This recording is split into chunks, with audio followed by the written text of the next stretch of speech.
Hello दोस्तों, straight science classes में आपका स्वागत है। आज हम पढ़ने वाले आपका क्लास 12 बायोलॉजी चैप्टर नंबर आपका 7, जिसमें चैप्टर का नाम है जैव विकास। आज का हमारा हेडिंग है मानव विकास। मानव विकास, मानव वंश का विकास। तो मानव वंश का विकास कब हुआ था, कैसे हुआ था, ये चीज़ को हम देखते हैं। तो देखिए, है क्या सबसे पहले प्रागैतिहासिक मानव। क्या जी? प्रागैतिहासिक मानव। प्रागैतिहासिक मानव का जीवाश्म अफ्रीका के चट्टानों से 1.75 मिलियन वर्ष पूर्व मिला है। तो है क्या, जो प्रागैतिहासिक मानव थे उनका जीवाश्म कहाँ से मिला है? जीवाश्म कहाँ से मिला है? तो अफ्रीका से मिला है। और कितने वर्ष पूर्व मिला है? तो 1.75 मिलियन वर्ष पूर्व मिला है। वह इसमें आपको एक बस छोटी सी बात याद रखना है कि प्रागैतिहासिक मानव का जो जीवाश्म है वो सबसे पहले अफ्रीका से मिला है। और कितने वर्ष पूर्व मिला है? तो 1.75 मिलियन वर्ष पूर्व मिला है। अब मैं अपने अगले हेडिंग पे आते हैं, मानव विकास का प्रथम चरण। तो है क्या कि पहला जीवाश्म दक्षिण अफ्रीका से, पहला जीवाश्म था वो कहाँ से थी? तो दक्षिण अफ्रीका से टाउंगो, क्या है जी? टुआंगो चट्टानों से, टुआंगो चट्टानों से एक छोटे बच्चे की खोपड़ी के रूप में मिला। किसके रूप में मिला? छोटे बच्चे की खोपड़ी के रूप में मिला। और इसके बाद जेब्रा और कंडरोटी, क्या है जी? कंडरोटी अफ्रीका से मिला। और इसका नाम आस्ट्रेलोपिथिकस और एफ्रिकेनस रखा गया। यानी कि जेब्रा का नाम जो रखा गया था आस्ट्रेलोपिथिसिन, और जो आपका कंडरोटी था उसका नाम एफ्रिकेनस रखा गया। नाम थोड़ा अजीब है लेकिन आप इसे याद करेंगे। सबसे पहला जो दक्षिण अफ्रीका में टुआंगो चट्टान से एक छोटे बच्चे की खोपड़ी मिली थी। तो एक छोटे बच्चे की खोपड़ी कहाँ से मिला था आपसे पूछ लिया जाएगा। तो दक्षिण अफ्रीका में मिला था। और दक्षिण अफ्रीका में कहाँ से मिला था? तो आप याद रखेंगे टुआंगो चट्टानों से मिला था। टुआंग चट्टानों से मिला था।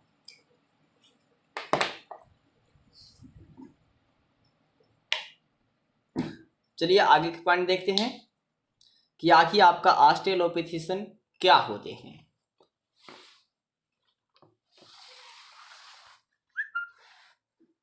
तो देखिए ध्यान से, देखिए है क्या ऑस्ट्रेलोपिथिसिन, ये आपका है क्या कि एफ्रिकेनस का लक्षण। तो ऑस्ट्रेलोपिथिसिन जो होते हैं या एफ्रिकेनस 4 फीट लंबा होता है। पहली बात, आप इंपॉर्टेंट जो पॉइंट है, ये कितने फीट लंबा होते हैं? तो 4 फीट लंबा होते हैं।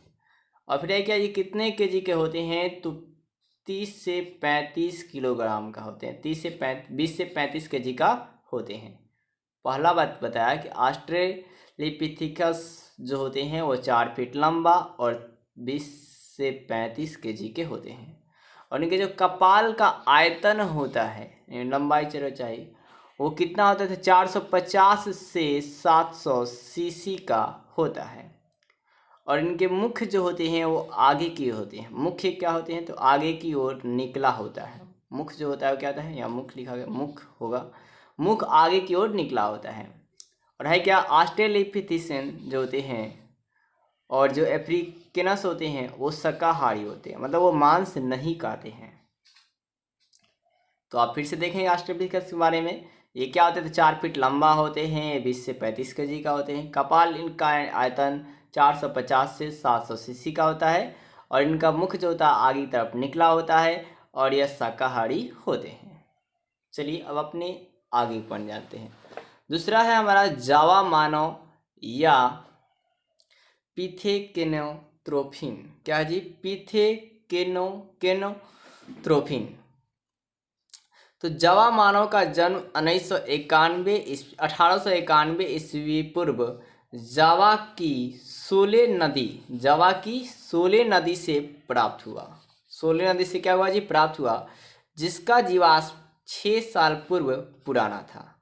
और इसका नाम 1950 में मायर ने इरेक्टस है क्या, इरेक्टस रखा। क्या रखा जी, इरेक्टस। तो आप फिर सुनिए, जावा मानव किस नदी के पास से प्राप्त हुआ? तो सोले नदी के प्राप्त। कितना ईस्वी पूर्व मिला था? तो 1891 ईस्वी पूर्व।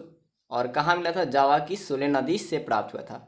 और इसका जीवाश्म कितना वर्ष पुराना है? तो 6 वर्ष पुराना है। मतलब जावा मानव के जस्ट कितना वर्ष पुराना है? तो 6 वर्ष पुराना है। और इसको नाम कौन दिए थे और कितने ईस्वी में? तो 1950 में। कौन रखे? मायर ने। नाम क्या रखा? Erectus, erectus. अब देखते हैं इरेक्टस के लक्षण। ये आपका VBI पॉइंट है।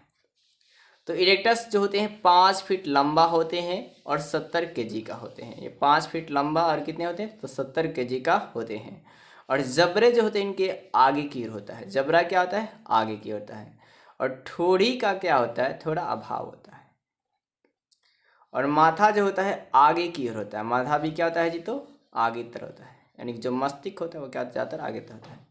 और कपाल का जो आयतन होता है वो 900 सीसी का होता है।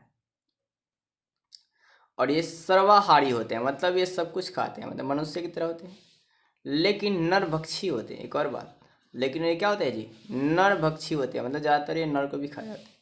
और ये क्या? पत्थर और अस्थियों से चिंगारी उत्पन्न करते थे। ये क्या करते थे? तो पत्थर और अस्थियों से क्या उत्पन्न करते थे? चिंगारी। कौन? तो इरेक्टस, इरेक्टस। अब है क्या कि ये गुफाओं में जाते रहते थे। कहाँ रहते थे? गुफाओं में रहते थे। चलिए इरेक्टस के बारे में मैं फिर से देख लेता हूँ। ये 5 फीट लंबा होता था, 70 केजी था। इसके जबड़े जो थे आगे की ओर होता था। और ये ठोड़ी जो था इनका अभाव था। माथा भी आगे की ओर होता था। कपाल का आयतन 900 सीसी का होता था। ये सर्वाहारी होते थे, लेकिन ये नरभक्षी होता था। और पत्थर और अस्थियों के चिंगारी उत्पन्न करते थे। और ये गुफाओं में रहते थे। चलिए आगे के पॉइंट देखते हैं। आगे पॉइंट हमारा है नियंडरथल मानव। क्या जी? नियंडरथल मानव। इस मानव का मस्तिष्क बड़े आकार का होता है। इस मानव का मस्तिष्क क्या होता है? तो बड़े आकार का होता है। इसका जीवाश्म जो होता है 40 वर्ष पूर्व मिला है। नियंडरथाल मानव का जीवाश्म कितने वर्ष पूर्व मिला है? तो 40 वर्ष पूर्व मिला है।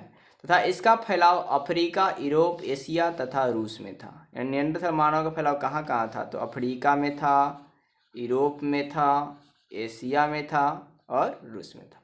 चलिए आगे की पॉइंट देखते हैं।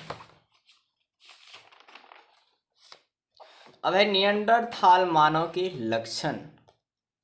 क्या जी? नियंडरथाल मानव के लक्षण। तो सबसे पहली बात है, नियंडरथाल जो मानव थे वो 160 सेंटीमीटर लंबा होते थे।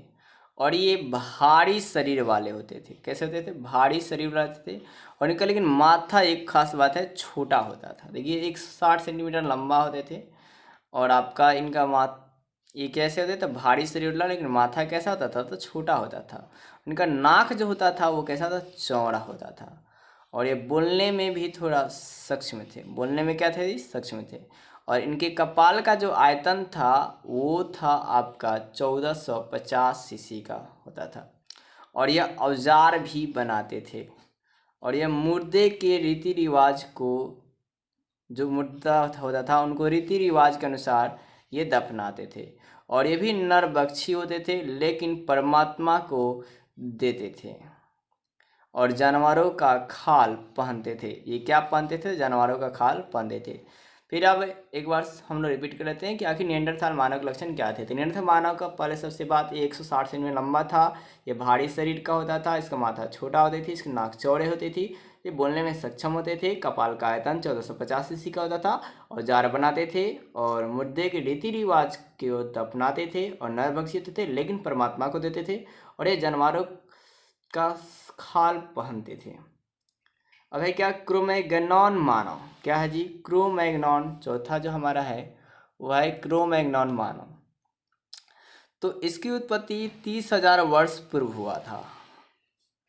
और उत्पत्ति के बाद 10,000 वर्ष पूर्व विलुप्त भी हो गया। 30,000 वर्ष पूर्व मतलब इसकी उत्पत्ति हुई है, और उत्पत्ति 10,000 बाद क्या होगा? ये विलुप्त भी हो गया। और इसे आधुनिक मानव की प्रजाति होमोसेपियंस और क्या फोसिलिस माना जाता है। तो अब आइए जानते हैं कि आखिर क्रोमैग्नन मानव का लक्षण क्या होता है। तो इसकी जो लंबाई होती है ये 6 फीट लंबा होता है। इसका चेहरा जो होता है सीधा होता है और चौड़ा होता है, और इसका निचला खंड जो भी होता है वो लंबा होता है, और ये सीधे खड़े होकर चलने में क्या होते हैं तो सक्षम होते हैं।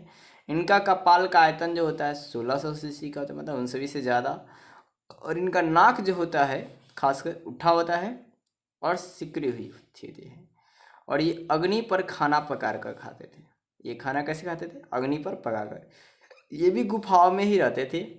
और ये हाथी के दांत के औजार बनाते थे। ये औजार किससे बनाते थे? तो हाथी के दांतों से बनाते थे। कौन बनाते थे? मतलब क्रोमैग्नॉन। और ये धार्मिक रीति रिवाज से मुर्दे को दफनाते नहीं थे, बल्कि क्या करते थे तो गाड़ते थे। क्या करते थे जी? गाड़ते थे।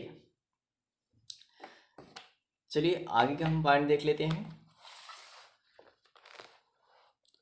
अब हमारा है वर्तमान मानव। तो वर्तमान मानव यानी कि होमोसेपियंस। तो वर्तमान मानव की उपजाति होमोसेपियंस है। क्या जी? होमोसेपियंस है। पूछ लिया जाता है वर्तमान मानव का वैज्ञानिक नाम क्या है? तो होमोसेपियंस। और इसकी उत्पत्ति 10,000 वर्ष पूर्व हुआ है। कब हुआ था? 10,000 पूर्व हुआ था। और क्या? कैस्पियन सागर पर मिला। ये कहाँ मिला है? तो कैस्पियन सागर पर मिला है। अब देखते हैं वर्तमान मानव की लक्षण। तो वर्तमान मानव पूरे तरह से सीधे खड़े होकर चल सकते हैं, और इनके प्रमस्तिष्क अग्र मस्तिष्क ज़्यादा विकसित होते हैं। प्रमस्तिष्क और जो अग्र मस्तिष्क होते हैं वो क्या होते हैं? तो ज़्यादा विकसित होते हैं। इनमें बोलने और सोचने की क्षमता ज़्यादा होती है। और कपाल का आयतन 1450 सीसी का होता है। इनका हाथ बहुत छोटा और सीधा होता है। ठोड़ी उभरा हुआ और चेहरा सुंदर होता है। यह सभ्य होते हैं। कैसे होते हैं? सुंदर आप थोड़ा सुधार लेंगे। ये कैसे होते हैं? तो सभ्य होते हैं। ये कृषि समाज और धर्म को महत्व देते हैं। और माथा सीधा और कैसी होती है? तो चौड़ी होती है। आप एक बार फिर सुनेंगे। तो वर्तमान मानव जो आजकल के मानव होते हैं पूरी तरह से सीधे खड़े हुए चलते हैं भाई। मस्तिष्क प्रमस्तिष्क जो होता है ज़्यादा विकसित होता है। बोलने और सोचने की क्षमता ज़्यादा होती है। कपाल का आयतन 1450 सीसी का होता है। इनका हाथ और पैर बहुत छोटा होता है और सीधा होता है। ठोड़ी उभरा हुआ होता है। चेहरा सुंदर होता है। ये सभ्य होते हैं। ये कृषि समाज और धर्म को महत्व देते हैं। ये माथा सीधा और चौड़ी होती है। अब क्या वर्तमान मानव के प्रकार आइए देख लेते हैं। चलिए वर्तमान मानव प्रकार जो है ये हम लोग कल पढ़ेंगे। तो आज के लिए दोस्तों इतना ही।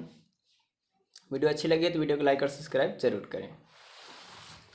तो बस साढ़े 11 बजे